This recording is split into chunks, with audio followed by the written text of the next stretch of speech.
आपने कल्पना नहीं किया होगा उसको भी नचाएंगे भोजपुरी में। पावर स्टार पवन सिंह का कल एक सॉन्ग आता है और वो सॉन्ग तहलका मचा देता है। अपने जो जन्मदिन बर्थडे के दिन जो है पवन सिंह ने सॉन्ग लाते हैं, सोनी लिवन और पवन सिंह। बहुत अच्छा सॉन्ग है और जब मैं ये वीडियो बना रहा हूँ तो अभी 12 घंटा में 17 लाख क्रॉस किया हुआ है व्यू। गाना बहुत अच्छा है, बहुत बेहतरीन है। सबसे महंगा गाना ये पवन सिंह, पावर स्टार पवन सिंह का बना है। और भोजपुरी में सोनी लिवन के साथ ये पहला बार पवन सिंह ने लेकर आए हैं सोनी लिवन के। तो शायद उन्होंने तो कहा ही था कि आपने कल्पना नहीं किया होगा उसको भी नचाएंगे भोजपुरी में। तो वाकई में भाई नचा ही दिए, क्या बात है।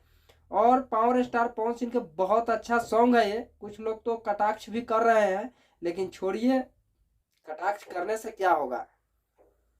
तो चलिए आप लोग सुनिए और गाना को आनंद लीजिए, मजा लीजिए।